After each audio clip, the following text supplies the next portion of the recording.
What does it mean to be one of Virginia's most endangered historic places? It means that the history of that land is under attack. It means that this history is constantly in danger of being erased and forgotten. And it means we have a responsibility to fight back to keep this history alive. Hey everybody, Professor Moore here, and in honor of Black History Month, I want to share some stories of Black Americans that aren't talked about enough and deserve more attention. Today I want to tell the story of a community called Hobson that has recently been placed on Virginia's most endangered historic places list. This small neighborhood is a perfect embodiment of the Black experience in America. This neighborhood is the history of slavery and freedom. It's the history of discrimination and resilience.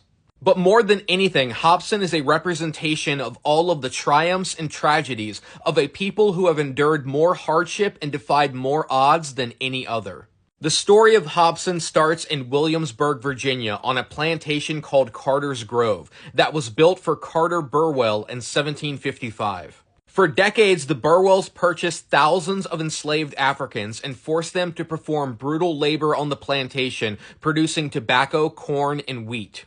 Thanks to the meticulous records that these enslavers kept, we know a lot about life at Carter's Grove. When new slaves arrived at the plantation, the first thing the Burwells did was erase their identity by stripping them of the sacred name that their parents gave them and giving them a new name, often from English or Roman history. For example, some of the names that Burwell chose for the people he purchased were Cato, Caesar, Juno, Venus, Hannibal, Pompey, Scipio, Alexander, Neptune, and Nero.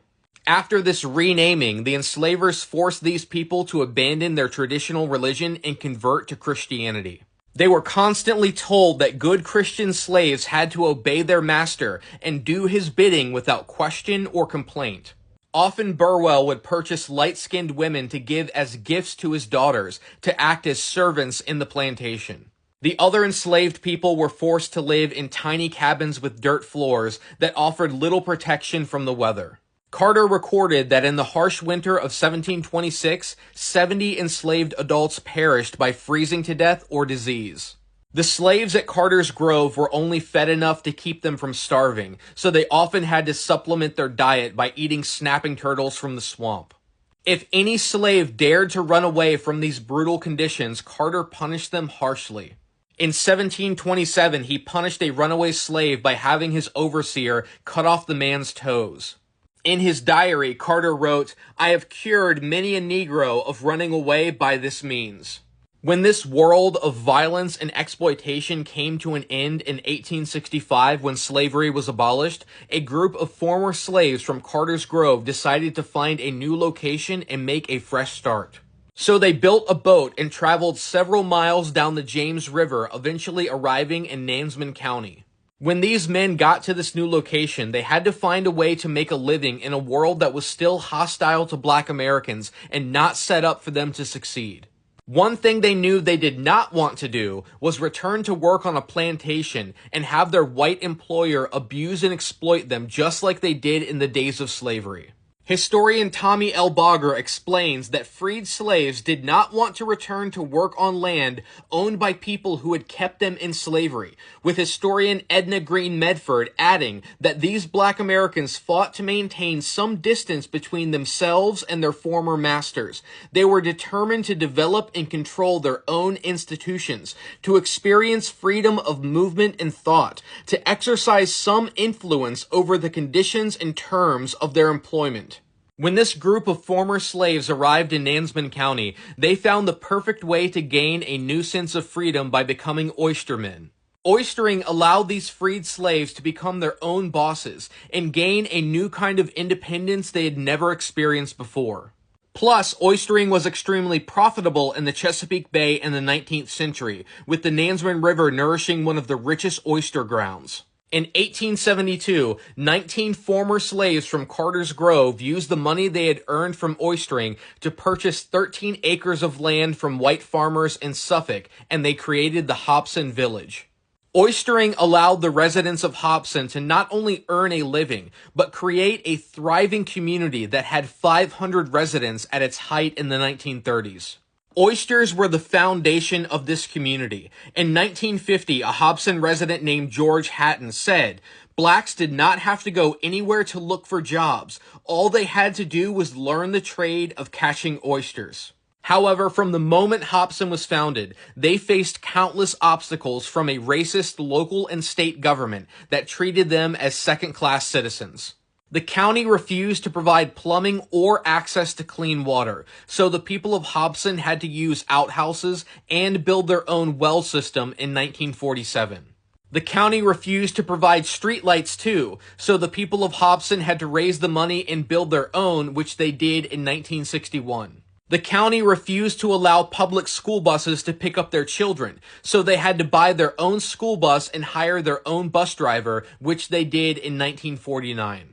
Even though Hobson faced so many obstacles, they always found a way to overcome them. But in 1968, a crushing blow came to Hobson's long-standing oyster industry that they could not easily recover from. In that year, the local government built a dam in the James River without the Hobson community's knowledge or consent.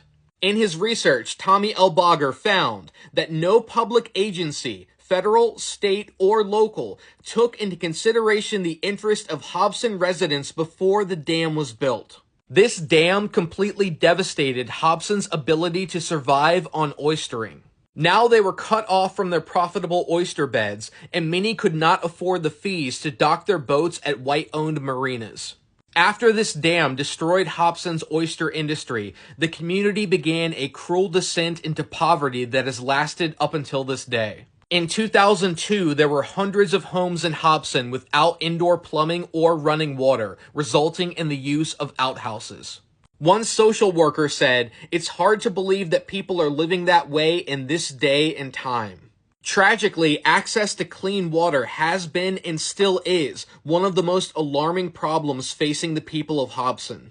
Studies have shown that the water from the Hobson well system contains levels of fluoride and other contaminants exceeding limits allowed by the Virginia Department of Health and the Environmental Protection Agency.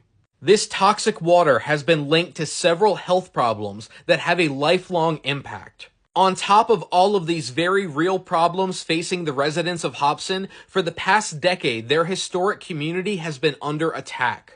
Starting around 2008, the city of Suffolk began a demolition campaign in the historic district of Hobson. Citing public safety concerns and health code violations, Suffolk destroyed over a dozen Hobson homes, some over 100 years old and many still occupied by their residents. Hobson resident Mary Hill argued that for over 20 years, Hobson homeowners were denied federal funding for renovation and preservation because they're black, and she believes that the demolition campaign was nothing but a conspiracy to eradicate a historical black community.